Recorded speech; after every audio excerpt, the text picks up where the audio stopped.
My grandparents, Grace Harris and Joe Harris. They lived just outside of Garden City, Georgia, about 15 miles from Savannah. In 1943, this was still very much the rural South.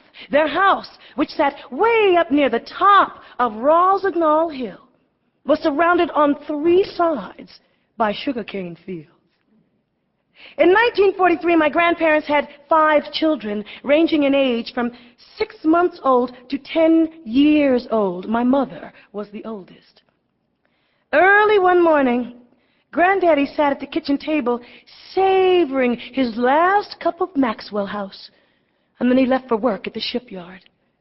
Of course, my grandmother had made sure that her children were all washed and dressed, that they'd eaten their breakfasts, that their lunches were packed, and they were off to school.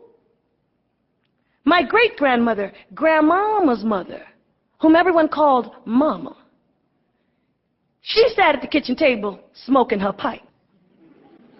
You see, Mama was a very old, very fair-skinned woman.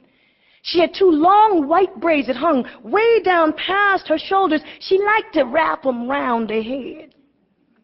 We like to say Mama was half Cherokee. Actually, Mama was brought to Savannah by way of England when she was a very little girl. Oh, but still, we like to say Mama was half Cherokee. Now, this particular morning in 1943, Mama was holding her 6-month-old granddaughter, Neat.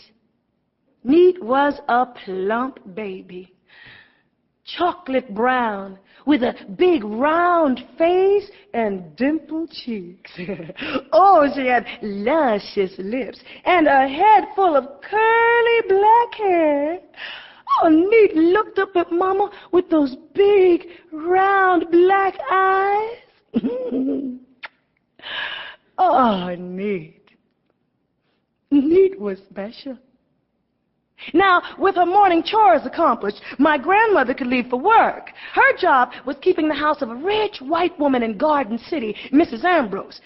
Mama, you make sure Neat get her cod liver oil in a couple of hours, 'cause she's nursing that cold. And Mama sat there at the kitchen table, holding Neat and smoking her pipe. Yeah. Oh, and that Ambrose boy is supposed to be out fishing right about now, so I'll be coming home around lunchtime with some fish. You can clean them for dinner tonight, okay, Mama? And remember now, a teaspoonful of cod liver oil. I know how to take care of child, Grace. I think I've taken care of my share, what with 16 of my own, and sitting for I don't know how many other people's children. It's a funny thing how smart colored folk get once they run in a white woman's house. Now, would you please go on to work, Grace? Lesson learned, my grandmother took up her parasol. Oh, you see, Grace Harris never went anywhere without her parasol. And she left for work. Mama stood on the porch holding Neat, and she watched that parasol float down the path through the cane field. Oh, tell it, disappeared. Mama had a coffee, made her breakfast, always with Neat in her arm. When it came time to give Neat her medicine, Mama walked over to the cupboard. She saw 2 brown bottles, but Mama couldn't read. So she took down the bottle that she thought was cod liver oil. Well, that she knew was cod liver oil. And she poured that thick, honey-colored liquid into a tablespoon. And then very carefully, very lovingly, she fed it to the baby.